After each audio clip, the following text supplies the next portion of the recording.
Hi everyone, welcome to the Kino Yoga Show. I'm Kino and you're watching Miami TV HD. Thanks so much for tuning in. Remember, if you're watching this and you have any questions or if you have any comments, be sure to tweet that at me before the show next week with the hashtag Kino Yoga Miami TV, and I'll be sure to get to your questions. So we're going to start off each episode with some viewer questions. So the first viewer question today is kind of a personal question, and the person who sent in the question asked if I've ever measured my body fat index because they said that it looks like I've got no body fat. First of all, really appreciate the compliment. Thanks for that. I totally have body fat. See, I've got, you could pinch some right there, for example. And the idea of yoga, anyhow, it does give you a thin and flexible body, but the idea is not so much to be attached to those particular physical results. I've actually never had my body fat measured. I rarely even weigh myself, to be honest with you. I feel like, these things are numbers. So, and if you weigh 105 pounds or 150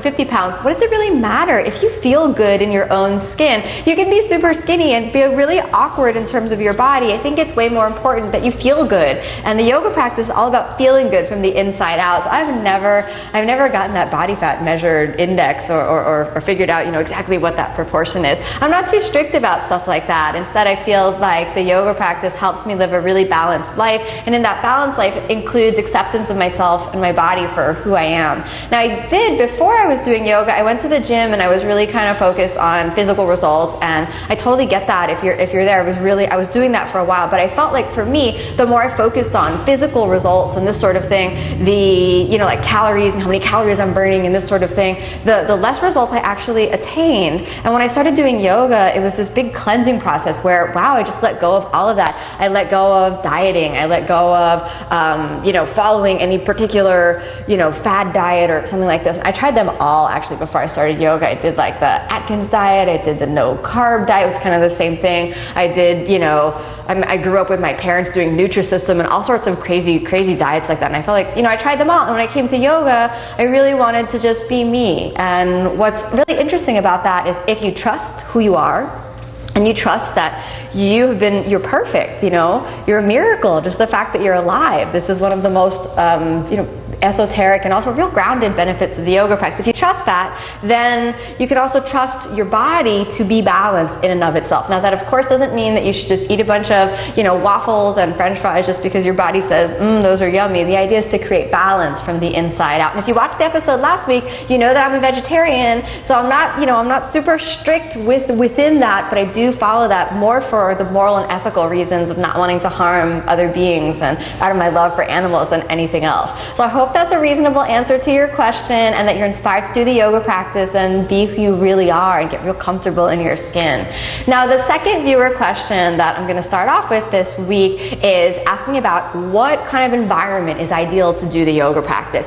This viewer was asking, should I make the room really hot so I can get more flexible? Should I light a lot of incense to create the perfect mood? Now, what's most important about that is that I love that this viewer is interested in creating the sacred space of yoga and really doing it properly. So if you're going to do your practice, do it like this. Set a ritual around it. Set a sacred space. Do that and respect it. Don't schedule other appointments and don't flake out on yourself. Adhere to that ritual. Now let's talk about the room.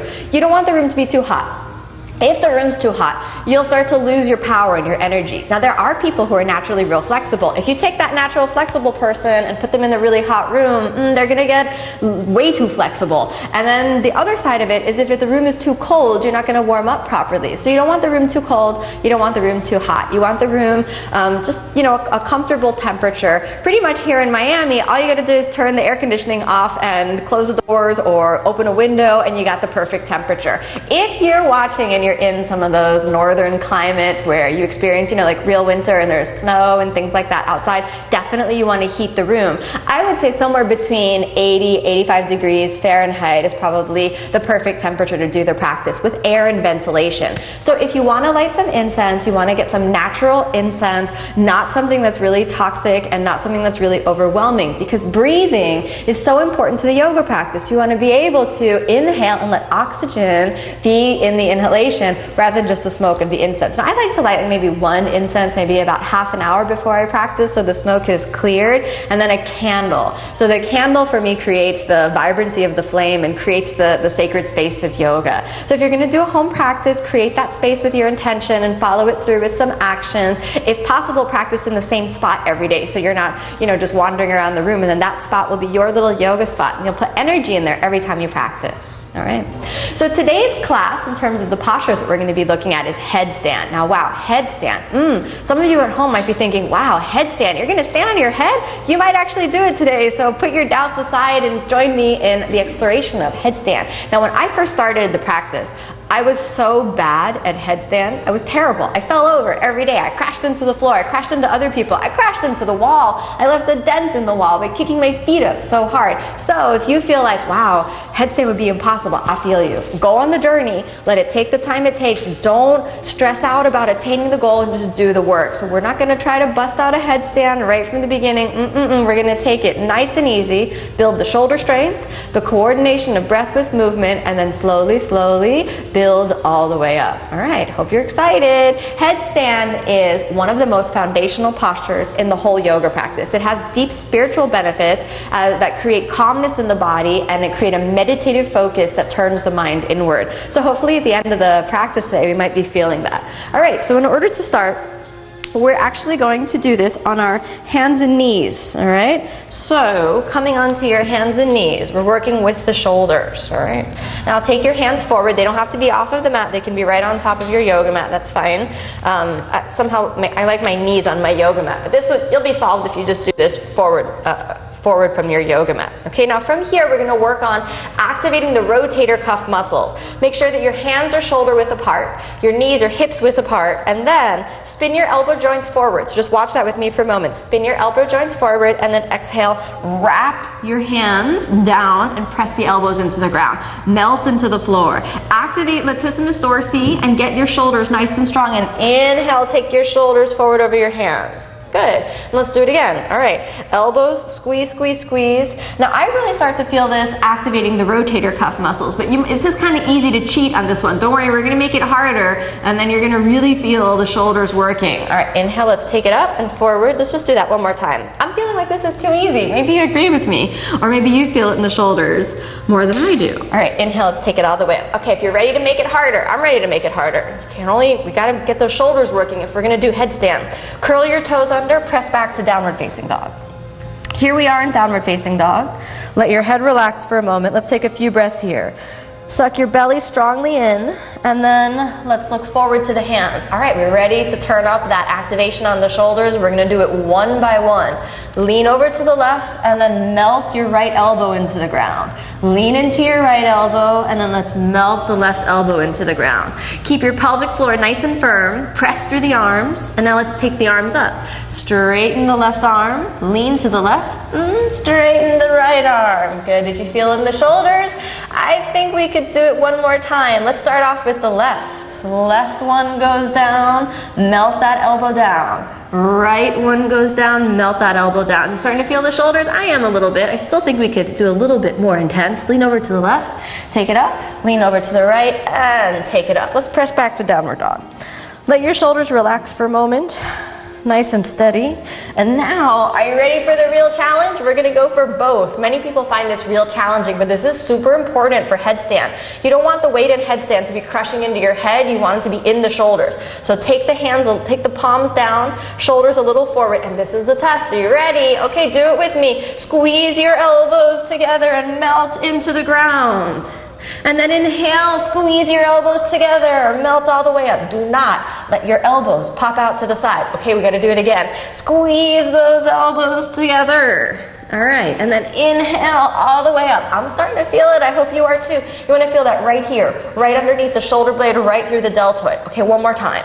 And then exhale as you melt those elbows into the ground. Let's hold it down this time for a couple of breaths. Tuck under the tailbone and then lean forward onto your big toes. And again, we're going to stay here. Really get those shoulders burning. Press into the ground. Feel that nice activation. This is going to make you steady and strong. And then sink back through the base of your big toes and straighten the arms. Okay, let's come onto the knees.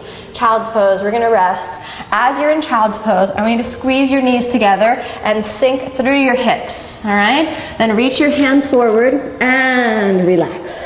All right, so it should be easy to get that relaxed moment. This little tucked under position, the child's pose position, is going to help you get the pivot into your hip joints, which is so crucial for headstand. And it'll also give your shoulders a little moment to relax. All right, so you can just leave that head down, soft breathing, sink through the hips. Not too much rest, otherwise you might get cold, so let's pop right on up. All right, come onto your hands and knees, and this time we're going to move into the headstand position. So sink back into that half child's pose. Grip the outside of your arms, and this is how we're going to check the distance. All right, so headstand is all about creating a tripod. So we're going to create a tripod. Now, when we're doing headstand, you want the very flat part that's on the top of your head to be on the ground. We'll talk more about that in just a moment. But for right now, let's grip the fingertips. Notice that my palms are open, they're not closed, so you want that open palm. Now from here, pivot forward, and then press through the shoulders and let your back pop up and arch. And then we're going to test this out, test out our tripod. Exhale, put the top of the head on the ground. And make sure that when you're here, your shoulders are nice and strong. So if you collapse the shoulders, you're going to hurt your neck in headstand. So you want to make sure the shoulders are nice and strong. And then let's take it all the way up. All right, let's do that one more time. Put the top of the head down. And then let's pop the top of the head up. All right, how's that feeling? Hope it's all right. Let's see if we can increase the intensity on that. Curl your toes under and we'll prepare. All right, so every time we work on the alignment, we got to increase the intensity. You'll get stronger this way and your mind will also get stronger. Stay steady and calm. Stand the legs up. You should feel the shoulders pressing. And then exhale, place the top of the head down as you pivot forward. Stay there for a moment, feel the shoulders strong, and then take it all the way up. And then let's just do that again. Top of the head reaches down. Stay here for a moment, and this time walk the left foot. Walk the right foot. Pivot forward again, so you press through the elbows. Keep space between your deltoids and your ears, and then let's walk back. Place the knees down, and child's pose to rest. Make sure you rest for a moment in child's pose just to let the blood equalize. If you pop up out of headstand too quick, you could get a head rush and you can feel a little dizzy. We don't want you to feel dizzy.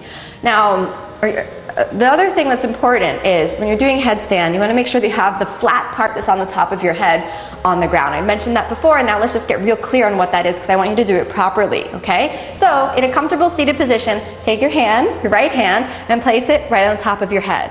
Now, imagine, find that flat part.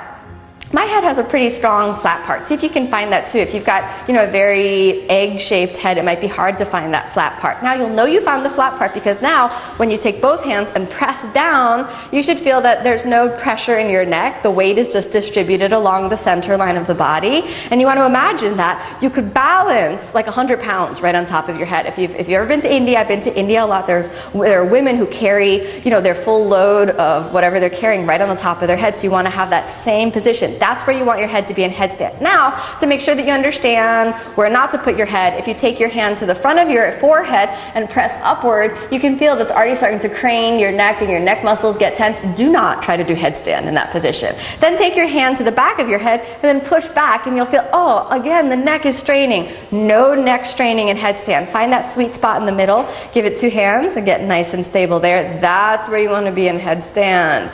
Okay, now we have the head position. We have the shoulder position. What are we missing? We're missing the core of the body. So we need to activate the core. We need to engage our abdominal muscles and learn how to squeeze everything into the center. So here's the best posture for that. Pop yourself over to the right. Lean gently back. And then activate from your core, pivot through your hip joints, hug yourself into a little ball and take the arms straight out ahead. We're going to stay here for 5. It's going to burn. Let it burn. Use your abdominal muscles. This is how the yoga practice can really bring the strength into the core of your body. Your mind, if your mind wavers, if you start to think that it's hard, you'll start to feel like you want to quit. Do not quit. Now we're going to take it up a level. Inhale as you straighten the legs and keep them as close to your body as you can. done. Stay here for a few breaths. You need the flexibility and the strength. The yoga practice, it's all about balance, right? So we have the balance between strength and flexibility in every posture, in every moment. Now, back to the knees bent. Hug yourself into a tight little ball. Squeeze it in, squeeze it in, squeeze it all the way in. Then cross your feet from here. We're going to release the shoulders. Step forward and step back. Exhale, bend your elbows, come down into a push-up position. And then inhale, roll forward to upward facing. Exhale, roll back to downward facing. From downward facing dog, press your knees onto the ground. We're going to start working on headstand. Now, elbows press, check your distance.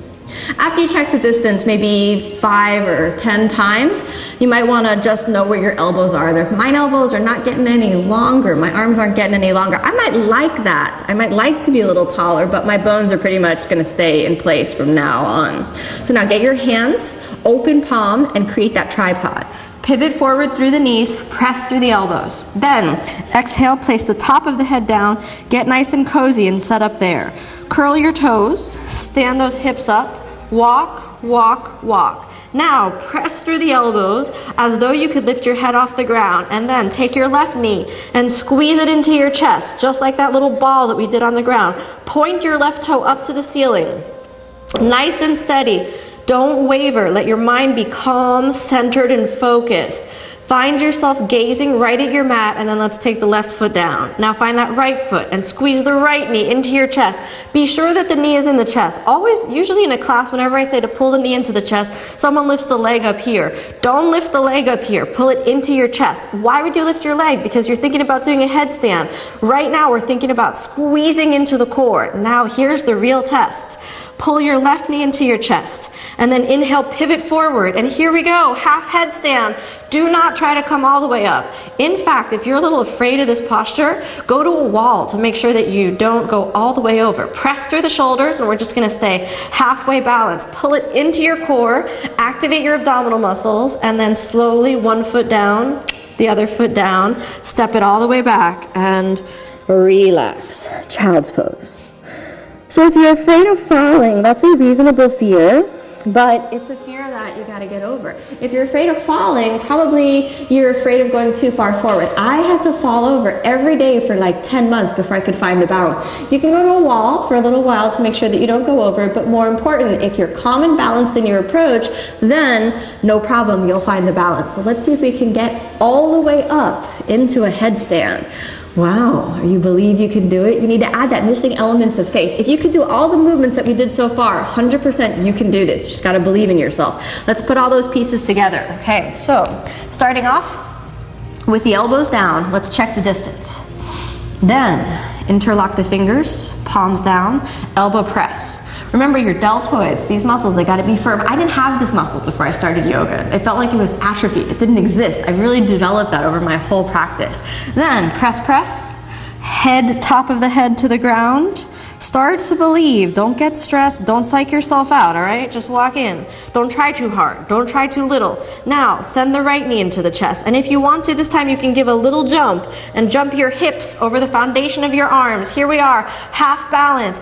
Do not go further until you're calm and balanced here. You got to make sure, what's your name? Do you know your name? Do you know the date? Do you know where you live? If you can answer all those questions and you're ready to go up in headstand, point your toes. Tuck the tailbone a little as you move the hips towards the center line. Squeeze your thighs towards each other and slowly, slowly, slowly, slowly find headstand. Do not allow yourself to arch your back so you don't want to be there. Tuck your tailbone under and find the center line of the body. And we'll just hang out here for a few breaths. Keep the balance nice and steady, and if you're near the wall, try not to touch the wall. Reach up through your toes so the legs are super firm, and then gently bend the knees. Squeeze it into your body, pivot through the hip joints, press, stretch your legs out, go down, and child's pose. All right, let it relax.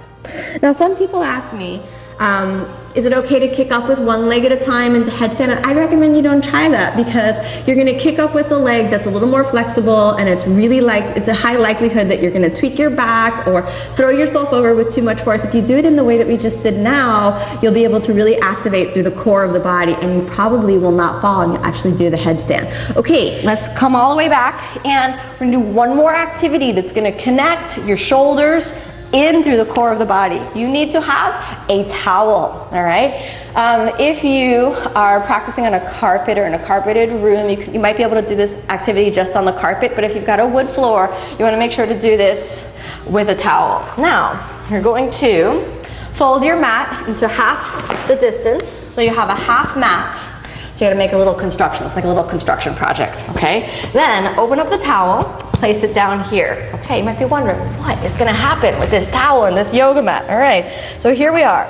You're gonna curl the toes under and come down onto the elbows, make your tripod, and then press through the elbows. So you press up, support the neck, exhale down, place the top of the head right on the ground, press through the elbows, then press as far back as you can, firming the abdominal muscle, squeeze it all the way in, curl the toes under, drag your feet forward, press it over, push back like you're pushing from your abdominal muscles, roll over your toes, drag that towel forward, roll back, push through your toes, roll, drag, do not let your shoulders waver. We're gonna do that 2 more times. Push all the way back, over your toes, drag forward. 1 more time, push back, feel it, nice and steady, suck in the belly, and now over your toes, drag forward, and drag so much forward so you catch a little air. And then exhale down. And let's just do that last little bit 1 more time. Go back, roll over your toes, drag so much forward so you catch a little air. Now, go halfway, stay. So the difference is we just did that with straight legs. So this is a little harder, okay? So after you find the balance halfway, hang out here, ask yourself, do you know your name? Do you know where you're from? Are you comfortable? Are you breathing? And if you can answer yes to all those questions, tuck the tailbone under, squeeze your thighs towards each other, and point your toes up to the ceiling. Reach all the way outward and press through the shoulders. Nice and steady. Keep your gaze down at the mat at a single point. After a few breaths here, let's come down the same way. Roll, roll, roll through the hips, toes down, sink it back, knees down, and child's pose all the way down. Let yourself relax, nice and steady. And then let's come back onto the knees and we're going to rebuild the mat. So take the towel out and unroll your mat all the way over. That's a great little tool to coordinate your core strength with the upper body strength that headstand really takes. Sometimes you can have all the pieces, like you can be really strong in your core, you can be really strong in the shoulders, but you can't connect all the pieces. That little exercise will help your brain and your body really coordinate. And you'll be able to eventually do the headstand. So if you're working on that lift up into headstand with straight legs, you need to also develop a certain level of flexibility. So we're going to work on that now too. So stretch your legs all the way out in front, and this posture is called Paschimottanasana, or a forward bend, all right? So squeeze your thighs in towards each other. We're going to do this today in a way that builds strength, not just flexibility. So be sure that you know that you can modify each posture and approach it differently for different purposes. So for right now, keep the belly nice and sucked in. You're going to take your hand right to the low belly, and then from here you're going to lift your torso over your hand. This is a really good way to check out what's happening in your digestive system. If there's a lot of stuff down there that you can't reach over and that's sort of in the way to your forward bend, that's a good indication that you might, benefit from some cleansing, that you might be able to get a little more space deep down in there. Then release your hands, but keep that space, okay? From here, hands on the ground. Pivot through your hips. Walk, walk, walk your hands. Now point your toes. So this is the same position as that lift up into headstand that we just did. So we're squeezing, squeezing, squeezing the thighs. Reach, reach, and reach, all right? Hold on nice and tight. Squeeze the lower abdominal muscles into the body and hold. Now from here, grip your fingertips and pull back.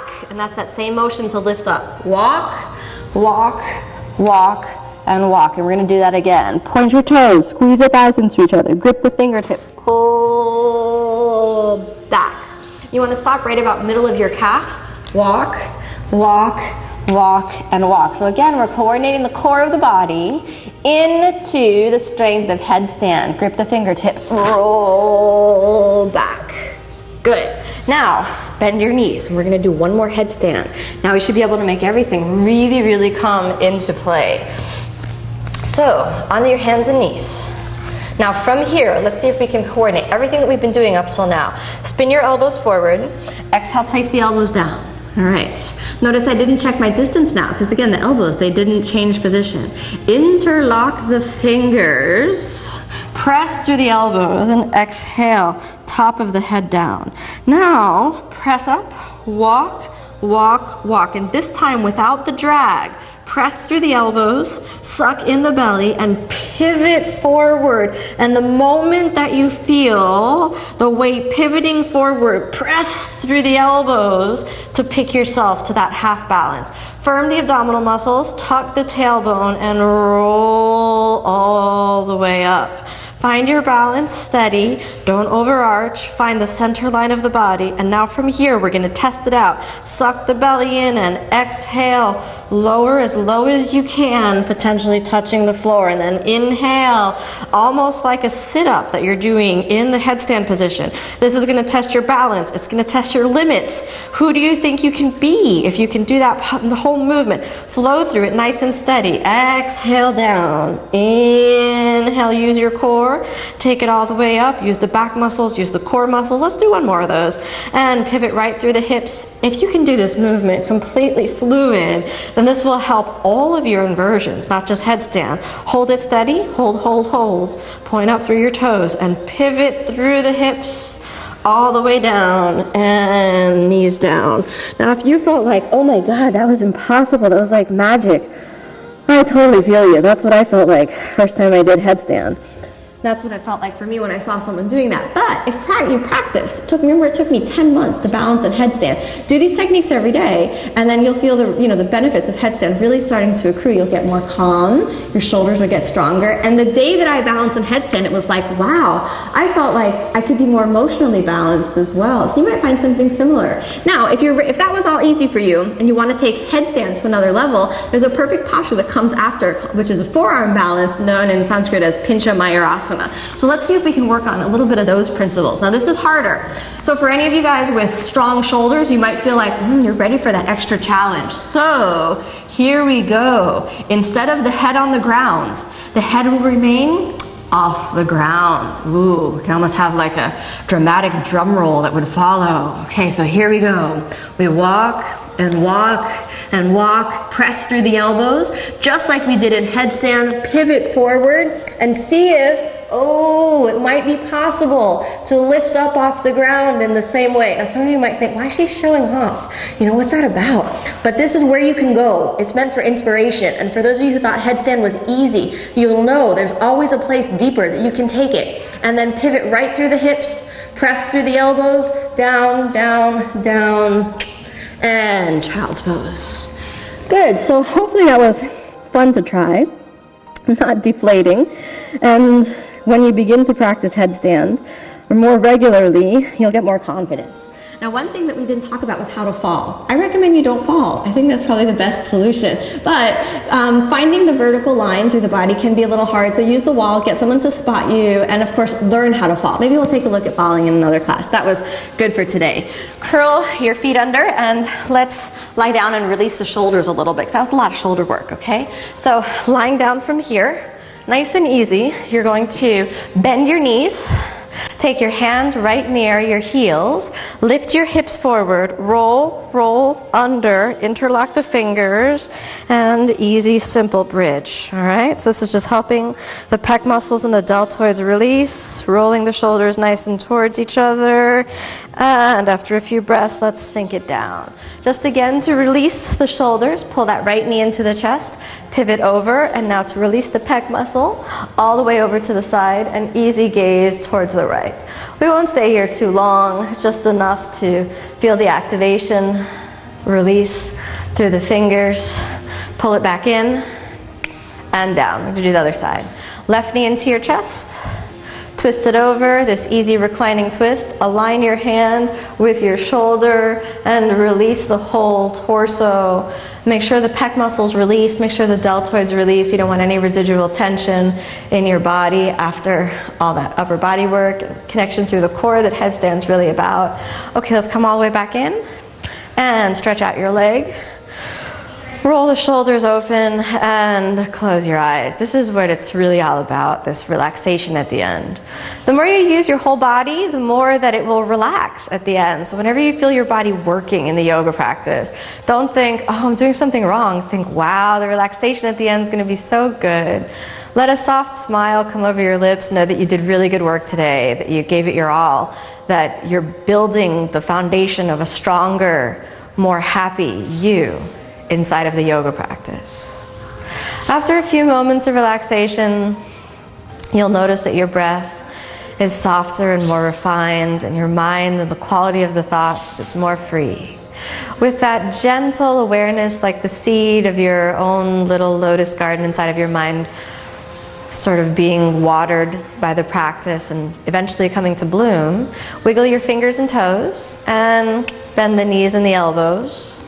Pause here for a moment, let your eyes open, let a soft smile come over your lips.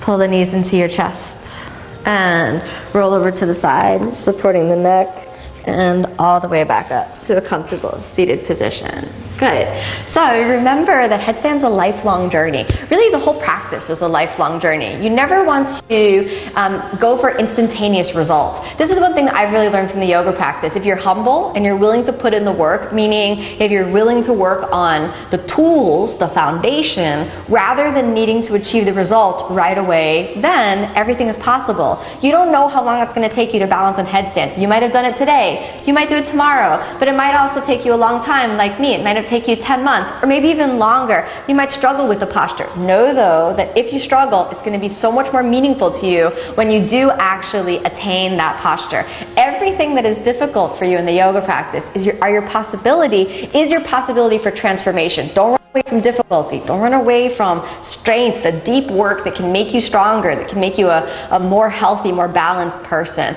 Once you'll be able to find that through the vehicle of the postures, you'll be able to know who you really are. And you'll be so much more strong than you ever imagined possible. So much more peaceful than you ever imagined possible. The yoga practice, at its best, gives you the tools to be exactly who you are meant to be, to attain your dreams, to realize your dreams in this life. So have faith and keep practicing every day. Thank you so much for watching. Namaste.